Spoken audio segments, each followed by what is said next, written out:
Welcome to the Niche Pursuits Podcast. Are you ready to discover some niche business ideas that actually work? Well, it's time for a motivational kick to jumpstart your next big idea. Here's your host, Spencer Haas. Hey everyone, welcome back to another Niche Pursuits coaching call for Niche Site Project 3. This is coaching call number 6. It seems like they're flying by here real quick. I've got Samara with me, of course, on the call. Samara, how you doing? I'm okay, Spencer. Thanks. How are you doing? I'm doing pretty good. Does it seem like these calls are going quick to you or slow? Slow. I would say more slow. Slow than fast, yeah. You're more excited to get the website up and running, and the week-long or 2-week breaks in between the calls isn't that quick, I guess. No, time stands still. I think I mentioned. Yeah, no, I guess for me it seems like they're going quicker. I don't know why. Maybe because I have so many other little business things going on, and it always seems like there's another call right around the corner. Yeah, that makes sense. That's okay, though. I'm happy to be here on call 6. This is awesome. Ready to get started. Absolutely. So you took a little trip to Florida. Now you're back in Spain, right? I am, yep. Yep. Do you have a preference of where you'd rather be this time of year, Spain or Florida? It was nice to be on vacation for sure. So it's hard to come back, and I'm a little depressed, back to reality. But yeah, it's good to be home. It's good to sleep in my own bed. It's good to see friends and kind of get back to the routine for sure. So yeah, it's all good. Absolutely. I know how that goes on vacation. It's like, it's great to be on vacation, but it definitely is good to be home as well. Exactly. So I survived the trip, which was my biggest concern. And so now it's back to work. Let's get to work. Yep. Absolutely. We're ready to do it. So I hope you're ready, because I actually am going to give you a lot of work. Your workload is not going to get lighter after this call. That's what I like to hear. That's what I wanted to hear.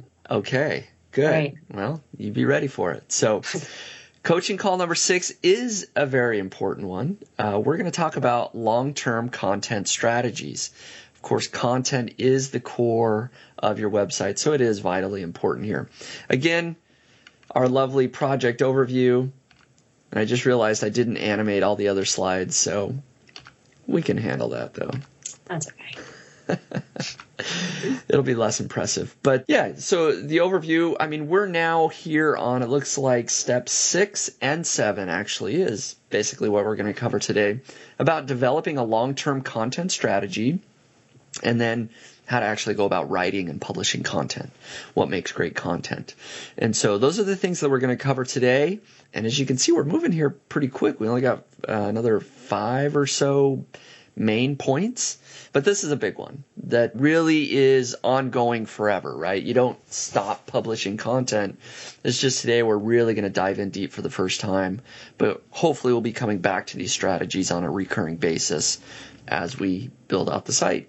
Okay, so developing a long-term content strategy, again, there's not the anticipation here of the bullet points. They're all there for you to see so everyone can cheat and read ahead. We're okay with that. So developing a long-term content strategy, obviously, when you write your articles, there's a few main things that you want to consider. They need to be keyword focused, and I think I've drilled that home pretty well. That's why we're doing all the keyword research. Of course, they need to be well written. The spelling and grammar need to be in place. Use paragraphs, bullet points, and numbers liberally. And can I just make like a side note here? Please. The using of paragraphs and, in particular paragraphs, it's funny when I get an email and it's all one paragraph, I immediately know like it's not worth reading. Like it's just funny because there's something about people that know how to use spacing in paragraphs, like their IQ level goes up dramatically. And the same thing, it's funny, I was checking my spam section of nichepursuits.com for comments, and there's like 500 spam comments there, and I can scroll through very quickly And just by visually seeing which one has the correct spacing in paragraphs, I know it's not spam. It's funny. Like, I will scroll through literally in 10 seconds, 500 comments, and I can pick out which ones are real comments just by the way they look. Interesting. So anyways, side note, don't be afraid to use your paragraphs. Okay. All right. I imagine also for like readability purposes, right? No one wants to dig into this gigantic paragraph, right? Big time. Yeah. Okay. Yeah, absolutely. So just a little pet peeve of mine. Sorry about that. We'll get back to business. All of our emails will now be giant paragraphs, just saying. People are going to annoy me now and email me pages of no spaces. All right. Make sure it's valuable to the reader. Things like having charts and data comparisons. Make sure you're answering their queries, meaning think of the user. Use a combination of written, image, video content, and we're going to dive into some examples here. But then also internally and externally link to other valuable content. So don't be afraid to share great resources for additional content that's out there. Linking is great. Okay, so the first point here, being keyword focused. You want to use the targeted keyword in your title in WordPress. This is the H1 tag. So if you read an SEO article that says you must use H1 tags, just realize you don't need to do anything. You're using WordPress. Your title is your H1 tag. Okay? So make sure to use your keyword in there. So an example keyword, make money from your website. An example title would be 53 ways to make money from your website. And this is an example that I've shared. This is an article on nichepursuits.com that does very well. So you'll see that it's not only my keyword, right? But there's additional words and descriptions to make it more interesting. But the core keyword is there in the title. Use the keyword 2 to 4 times in the article. All right. Use it at least at the beginning and the end of the article, and then usually somewhere in the middle. But there's not necessarily a magic number here, but I, as a rule of thumb, use it 2 to 4 times, no matter how long your article is. If you start getting crazy and are using your keyword 8 or 10 times in an article, that could probably be considered keyword stuffing. Google will penalize you for using your keyword too much. Okay? Okay. And then use related keywords in your H2 or H3 tags. These are just subheadings, right? So within WordPress, and again, this is just a well-structured article. You would probably write an article like this anyways. You know, they're going to have sort of subpoints or subheadings, right? And you're going to hopefully use keywords in these subheadings. So you can find related keywords with Longtail Pro, of course, or you can go to Google related searches. So if we pull up a quick example here, which, let's see, I will need to pull some things up here real quick. What's the difference between H2 and H3? They're both types of subheadings. One's a subheading and one's a sub-subheading or something? Or right. They're just, the emphasis is a little bit different. So like an H2, usually think of it as size. So an H2 is going to be a bigger size than an H3. Okay. Part of it comes down to what looks better in the style of the theme that you're using, right? So like on nichepursuits.com, I use H3 subheadings just because it looks better. The H2 size is a little bit too big for my articles. Okay. It's a size thing. Okay. Yep. It's really just a size thing pretty much. So as an example here, I was going to show. So if I look up survival knife, I'm going to, we're writing an article that uses the keyword survival knife. And then I want to think about, well, what should my subheading keywords be? One place to do that, of course, is Longtail Pro. And then the other place that I mentioned is Google related searches, which is down here at the very bottom. Searches related to survival knife. So you might want to consider covering these topics in an article. So a subheading might be military survival knife or wilderness survival knife or Rambo knife, those sorts of things, right? So this is really a treasure trove of great subheadings, great related keywords. Google just tells you, right? So if you're ever in question, what should be some points that I should talk about in my articles, well, maybe go over to Google and see what they tell you should be included. So you don't have to worry about the keyword competitiveness of these subheadings? No, I don't always worry about that. Correct. Okay. All right. So let's go back to our presentation here. Let's look at some examples of valuable content. And I do want to just have a little bit of a dialogue here about why we think these are good articles. Okay, so first one, how to make paracord survival bracelets, 16 cool projects on survivallife.com, which is pulling up now. So first of all, the title. It's a great title. They use a number in the title. I really like having numbers in my titles.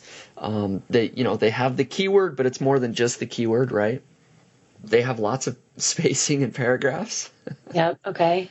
They've got some cool things here, right? They're pointing out other links and sort of bolding some things they want people to look at. But they've got a nice image, how to make paracord bracelets, and then they have a nice big, bold, sort of numbered things. And as you can guess, every single one of these numbered things really could be an additional keyword, right? So fishtail paracord survival bracelet is sort of the subheading, right? I don't know if this is an H2 or an H3 tag, but it's one of those. Okay. Right? And they've got lots of multimedia. They've got images. They've got videos. Just a great article. It's very long and in-depth. Images are taking a little while to load here, so you can't see it all. But, bullet points, steps. Great example of a well-structured, in-depth type article. Okay? Okay. Any questions, or is that helpful? Yeah. Okay. I see. And I just thought I'd show you a couple more just to give you an idea of the type of articles that might be considered a good article. Okay. And they all have pop-ups because they're good about email marketing. So best water bottles for kids at school. And again, images, nice bullet points. Here's sort of a subheading. Even though they could probably do a better job if they made this like an H2 tag or an H3 tag. So that tells Google that there's a little more emphasis, right? They do have it bolded and underlined, so they're kind of getting that effect from Google anyways. We're saying, hey, this is important. But these are like secondary keywords, right? Related keywords. Bottles for the lunchbox, bottles for the desk, bottles for after school sports, right? And they've got lots of images. You can buy from them. You can click on the links to buy. So okay. That's good. Okay. That's an example. And just one more. How to make Mexican tamales. Right? Okay. And so this one just has tons of very high quality images and descriptions of steps. They have a picture of every single step of the process. So if somebody's searching for how to make Mexican tamales, this is going to be a perfect article for them. So when they created this, they're thinking of the user, very helpful, lots of images, and in-depth, right? Mm-hmm. So those are just 3 examples of well-written pieces of content. Okay? So just trying to set the expectation here that we're not only going to be writing 500-word articles that have no pictures or images, and right, these we want to shoot for these more in-depth, very useful type pieces of content. Okay. So, writing and publishing content. Let's answer some common questions that I get. So, how often should you be publishing content? Well, I think the goal here should be to get your first 20 articles or so up as soon as possible. Right? So don't wait around to hit publish on those. Just get them out the door as fast as possible. Okay. Okay. And then after that, maybe pick some sort of regular schedule that works for you.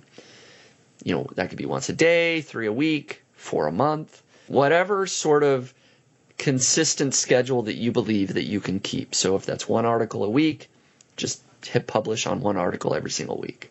Okay. Make sense? Yep. Yeah, obviously more content is better, but you don't want to jeopardize quality and quantity, or quality to get more quantity and that sort of thing. So do something that's realistic and just try to be consistent with it. Okay. So how long should your articles be? Again, these are rules of thumb, not exact, but For a pillar article, what I'm calling a pillar article, but sort of like a core money article, if you will, I would say 2,000 words or more. Longer articles do tend to rank better in Google. There's statistics to prove that. And then your more normal articles, I would do around 1,000 words or so. So that could be a little bit less. It could be a little bit more. Just kind of depends. Okay?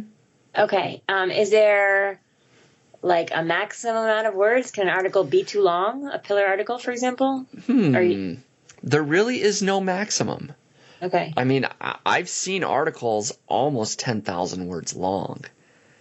See, that to me seems like way too much, right? But I mean, I don't know. It is. And I've never written an article that long. The longest article I've probably ever done, I think, is almost 5,000 words. Okay. Or right around 5,000 words on nichepursuits.com. If there's some reason that like a 10,000 word article makes sense, then I guess there's no maximum. Okay. Right? Okay. But, yeah. So those are some rules of thumb, though. Okay.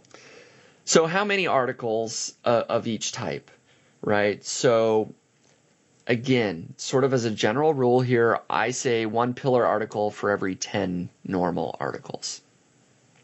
Okay. And we're going to talk about categories here in a little bit, but kind of for each category in your website, you want to kind of keep that ratio, the 1 to 10.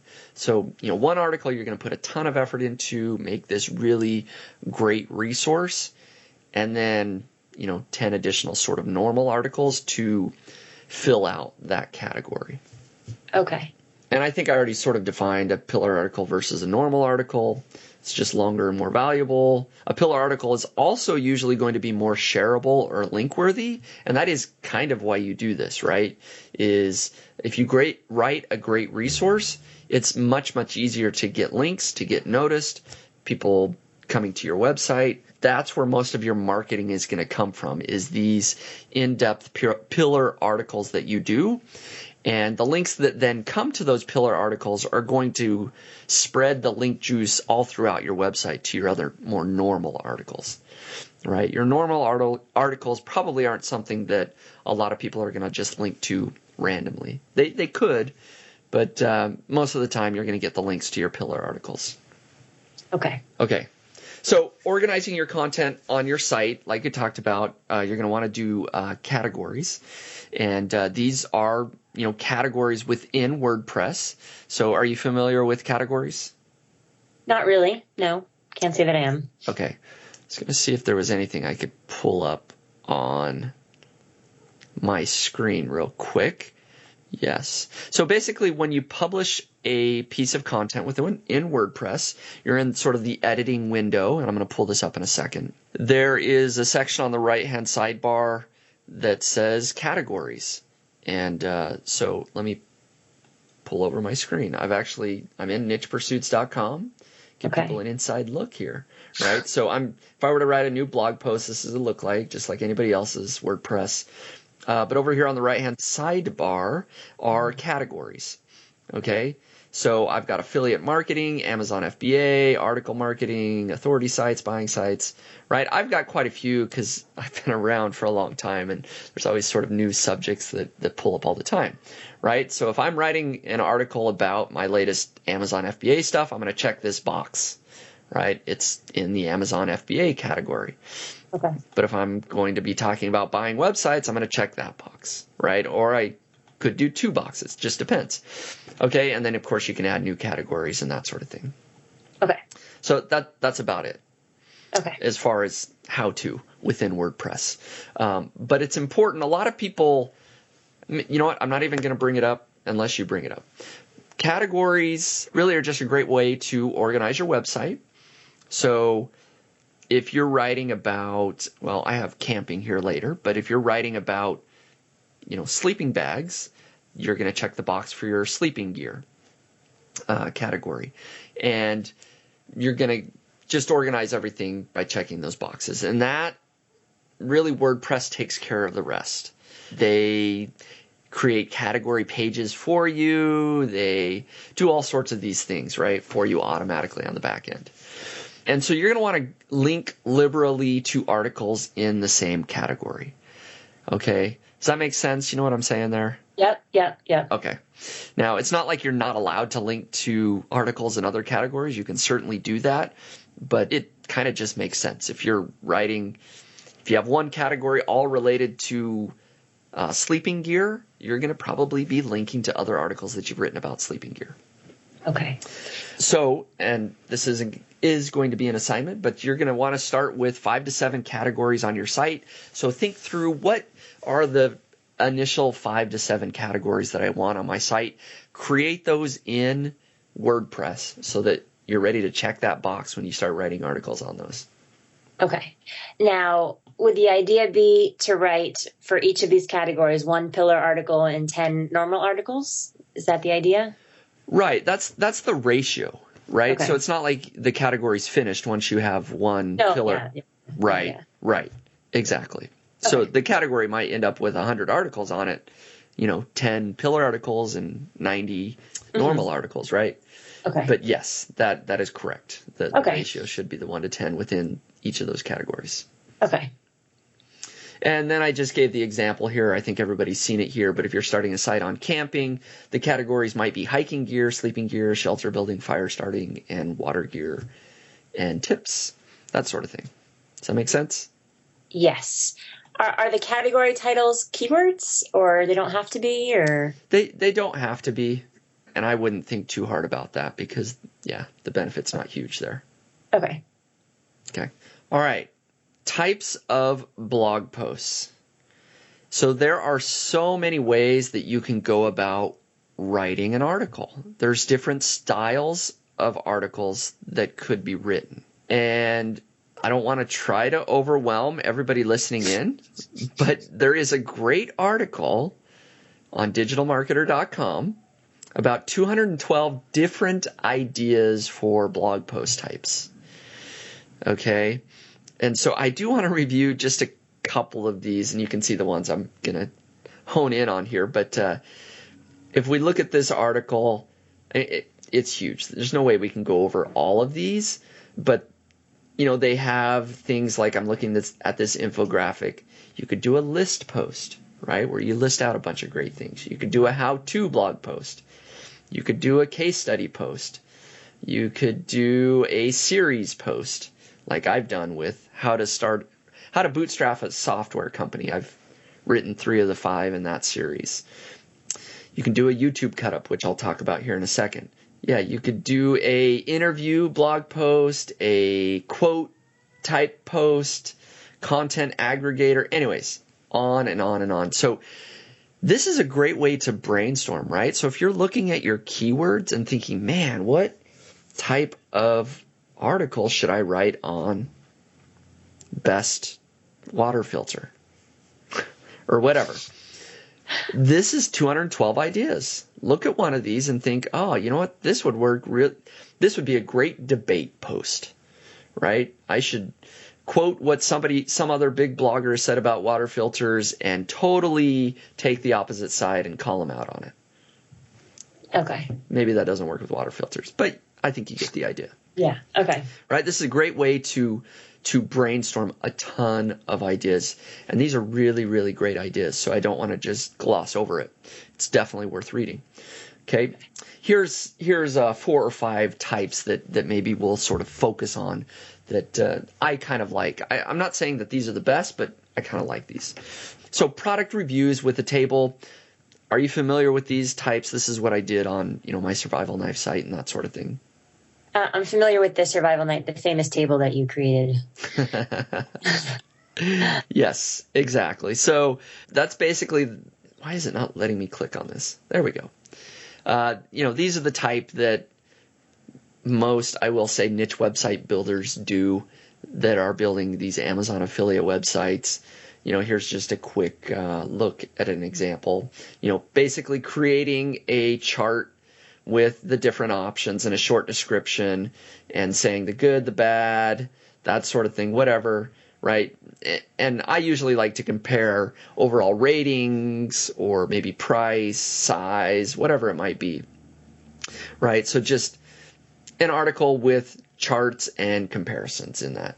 It's a great way to review products. It works very well, and yes, it's been done a lot, but it does work really well.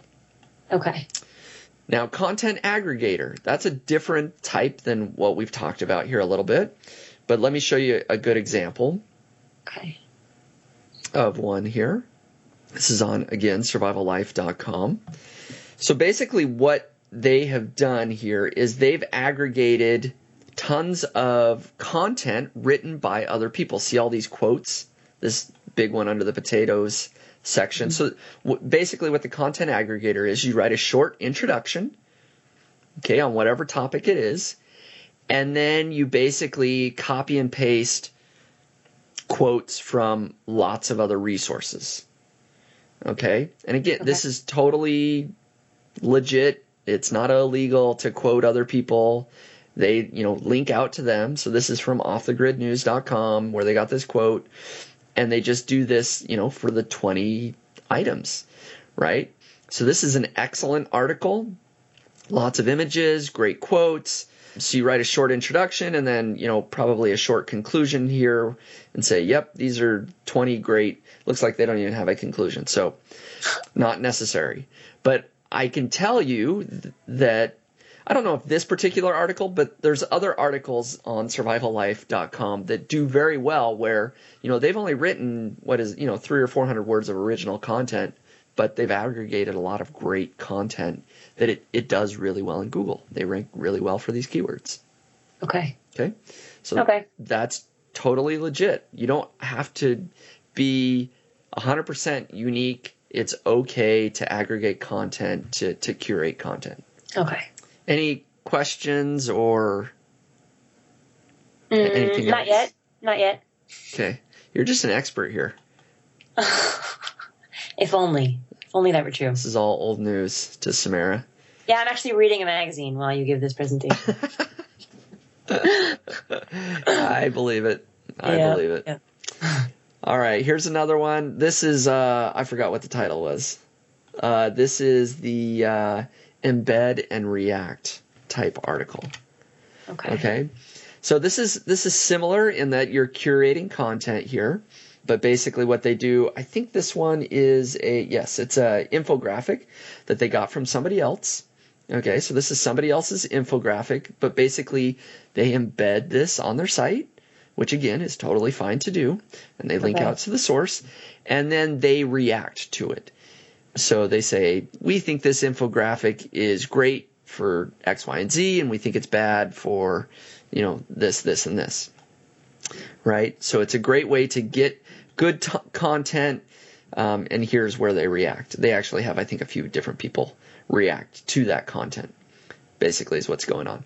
So embed and react. You can embed an infographic or a video or whatever, and then just post your reactions to that. It's great content that, your readers in your niche probably would enjoy reading. Now, can I ask, when you are using other people's content, do you look at the stats for those websites, or you use what's most useful for your readers, right? You don't look to say, oh, this website has a domain authority of blah, blah, blah, so I'm going to use their content, or do you do that? Oh, Does that make sense? Yeah, it does make sense. I don't look at their domain authority or anything like that. It is kind of a popular practice to use things like BuzzSumo to see what articles are performing well on social media.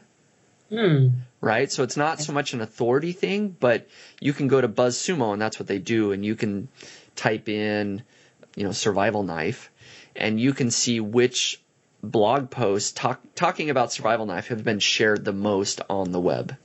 Oh, interesting. Right? Okay. And so then you basically what you do with that information is you say, well, I'm going to write a similar blog post, and maybe I'll quote some of these that have been shared a lot, and that sort of thing. Right? Okay. Yep. So, quote and post, I think it's pretty much exactly the same as the Content Aggregator. Let me double check that. Not sure it's worth reviewing, but basically that's essentially what they're doing. They're quoting and posting information there. So this last one, the YouTube cut up, is a little bit different. It's kind of cool. This works really well for tutorials if you're teaching people how to do things. Basically what you do, while my computer's thinking about this, you take a YouTube video and you take screenshots of that video. and say, here's step one. So this example, cute do-it-yourself rug home furnishing tutorial, right? So they took a tutorial that somebody did on YouTube, again, not your own video, and they took screenshots of the video and described the steps that were happening in the video and just wrote them in text format, in blog post format. So if we scroll down here, these are all just screenshots from YouTube and with the steps written under it. So it's a YouTube cut up. And then, of course, they have the entire YouTube video here that you can watch if you want to watch the whole thing. So kind of a cool idea, especially if you're doing tutorials. Great way to, again, curate content and post step-by-step instructions, even if you're not the expert. You don't have to say, hey, I'm the expert. You say, hey, we found a great YouTube video, and here's what was on it. And we took the extra step of cutting it up into images and writing out the steps for you. Hope you like it. Okay. Interesting. So you don't have to ask permission. You just, as long as you cite the source, you're good to go. Yeah, absolutely. I mean, okay. YouTube is a public website. I mean, YouTube has links for you to embed the videos on your website. Most people want you to embed it on your website because that gets them more views and followers. I think somebody'd be crazy if they didn't want your video on their website. Okay. Anyways, okay. That's my reaction. Okay. Cool. And thought process. So hopefully that gets the brainstorming juices flowing, right? That's kind of the idea here, is that we don't have to write only one type of article. We don't always have to do product reviews with a table. There's 212 other ideas out there. Okay. Now, would any of these formats work for a pillar article? Yes, I think any of them would. Okay. Yeah. Okay. So you don't need to stick to one for one kind of article and another for another kind of article. No. Okay. Yeah, you can mix and match. I mean, any of these could be normal articles, right? They could just be shorter sort of blog posts. But yeah, I think either or could work. Okay. All right, so how to create a great title. Do you understand the importance of blog titles? Do I understand the importance of blog titles? Maybe not. I mean, I assume they're important, but I don't know to what degree they are important. I mean, why are they so important? Well, I guess everybody's cheated already and read my first bullet point, but a great title gets more clicks on Google in particular, right? So I don't know, I didn't even think this through, but let's maybe look at an example. So we've been doing survival knives too much.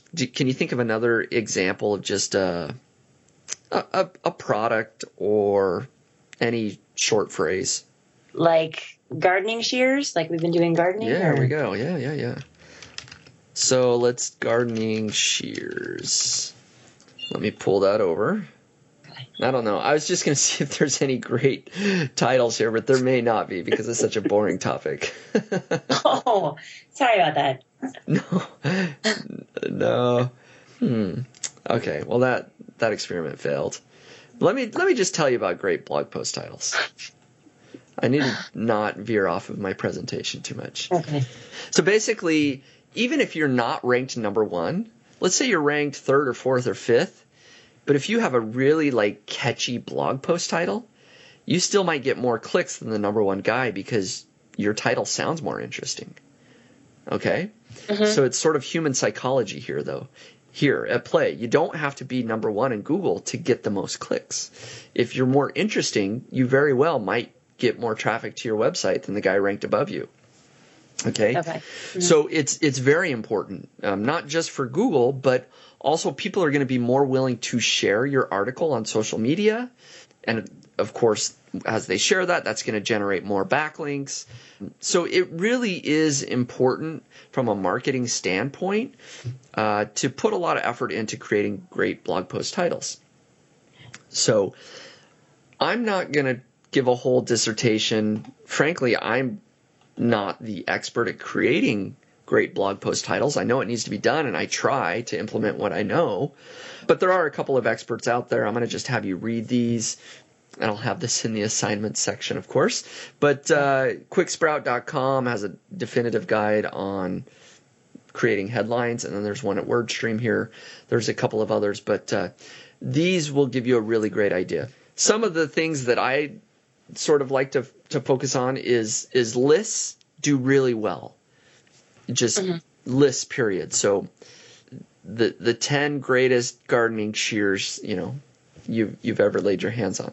All right, that was really bad. But lists do really well, and lists with odd numbers, believe it or not. So the number 7 or 9 or whatever do a lot better than even numbers. Okay. And I think the reason for that is people sort of think, oh, this must be legit. If they just say 10, it's like, yeah, sure, they just came up with 10. But if they say 13, you're like, oh, that's interesting. Must really be 13 cool things here. Okay. Of course, you want to include your keywords in your title, like I said. And there's some other strategies that after you read these, you'll have some other ideas. But there's a couple of cool tools that I wanted to show you here. This one is the co-schedule analyzer. And we talk about this quite a bit, actually, in Longtail University, I think. So maybe you're familiar with this? Mm-hmm. Okay. So, again, you're busy reading your magazine article, and I've moved on painting my nails, so feel free. This is all boring stuff. All right. I'm glad you can at least be productive while we're on our call, though. So, of course, this asks you to this is a way to check how good your blog post title is. So what was my really bad blog post title? We'll check how good that was. What did I say? Top 10 gardening shears, if that's even a thing that you've ever laid your eyes on or something. Sure. The 10 best gardening shears you've ever laid your eyes on. Whew. All right. Man, this is nerve-wracking. Let's see how we did. So it'll pull back a score. And again, my computer's a little slow here because we're recording video and everything else. So we got a headline score of 64. Let's see what that means here. Come down here. Gives us a B+. So we're passing, but not fantastic. And it sort of gives you some reasons why you scored well or didn't score well. We don't have any uncommon words in here. We don't have any emotional words. It looks like we do have one power word in there. Best. That's our power word, I guess, here, right? So anyways, and it also gives you some, not only reasons why you did well, but how you can improve. And then I think there's some training on here and how you can improve that. So it's a cool little tool to see how you've done. All right. Cool. Okay. So this advice is legit, what this website says? It's pretty good. I mean, nothing is the law here, but I think it does a pretty good job of sharing what might be a good or bad blog post that might have viral potential or that is more catchy, right? Okay. Mm-hmm. And then there's one other here that actually generates blog post titles for you. Okay, so you just input, I believe, your keywords here. Let's go with gardening shears. Describe your keyword. Is a generic term, is a brand or product? Yes. Let's go with that. I know that, okay. Oh, interesting. 15 facts about gardening shears that will blow your mind. The story of gardening shears has just gone viral. So there you go. It gives you some ideas, right? That's interesting. Yeah, that looks fun. Okay. Yeah, so it's kind of cool. Get the juices flowing. Again, more of a brainstorming tool. Obviously, you'd come in here and maybe tweak it a little bit, that sort of thing. But a couple of cool resources for coming up with potentially great blog post titles. Okay. All right, so we are moving right along. I think we're actually getting pretty close to wrapping up here. So Thrive Content Builder. You've installed Thrive themes, right? I have. Now there's a content builder. I don't know. Did you have a chance to play around with that at all? I haven't looked at it. Okay. So there's a visual editor within Thrive, which basically it's like a WYSIWYG, meaning that you can basically drag around images and formatting. So you don't have to do any programming on WordPress, but you can come up with really well formatted and good-looking blog posts. Okay. And so rather than spend the call here, doing a tutorial on Thrive Visual Editor, I'd encourage you to take a look at the video that I've linked here. It's basically a tutorial of how to use the Content Builder. It's the Content Builder quick tour here. I would watch that video, and that'll give you some ideas of how you can structure your content to maybe look a little bit better. They have they have a lot of templates, image templates in there. So if you want to have buttons, they have really well styled and built out buttons for you that you can drag into your blog posts, without going through a lot of extra effort and things like that. Okay. Okay. So I mentioned that just because it's a cool way to build great looking blog posts. And for those of you out there that are interested in checking out Thrive, again, this is my affiliate link over at nichepursuits.com/Thrive.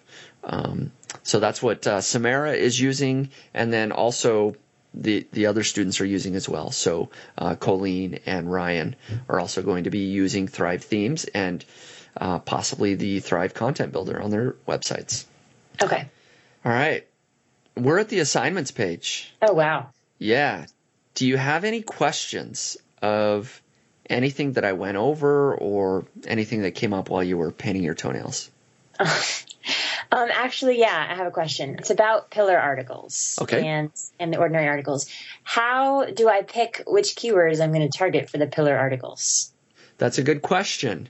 I would usually go for the higher search volume keywords. Okay. I would make those into the pillar articles. Okay. Is typically what I would do. And so regardless of obviously the KC is going to be below 30 or whatever. Mm-hmm. So it doesn't matter if it's all going to be search volume. It doesn't matter if the KC is higher or lower than another keyword. It's the search volume, correct? Correct. Yeah, generally speaking. And the only reason I say, not 100% always, is because sometimes the keyword doesn't make sense to be a pillar article. You kind of have to use some intuition there. Okay. I guess. But generally speaking, I would just stick with what has the higher search volume. That's going to be the one that's going to be worth putting in a little bit more effort and creating a pillar article around. Would you write a pillar article around a keyword that only gets 30 searches a month? Yeah. I would. Again, it kind of depends on how firmly you believe in that keyword and think it deserves a big pillar article. Okay.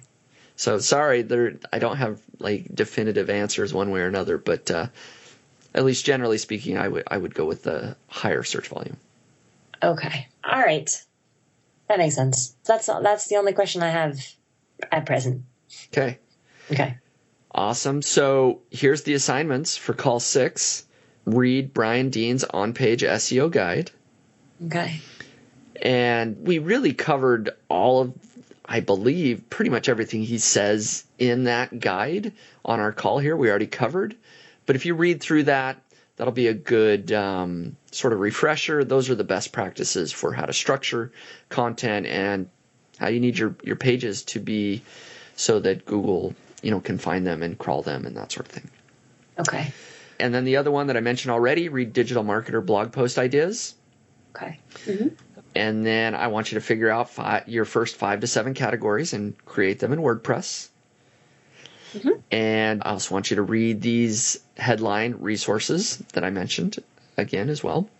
Watch the Thrive Content Builder video tutorial there. And then finally, I want you to tackle your first 2 articles for the site. Okay. Do you think you can do that in a week? Yes, I do think I can do that. Absolutely. So 2 pillar articles I should write. No? What do you think? Yeah, I think that would be a good way to go. Yep. Okay. And I pick whatever format I think works best with the keyword. Yeah. Okay. Yep. And again, I'm here to coach and help out. So if you do have any questions, like you're really not sure, let me know. We'll talk about it. Okay. But yeah, generally speaking, there's no rule that says, okay, for a pillar article, you must do a YouTube cut up, or whatever. Right. Yeah. Okay. Any format you want. If it's product focused and you are reviewing a specific product, a product table really does make a lot of sense. But it doesn't always have to be that way. Okay. All right.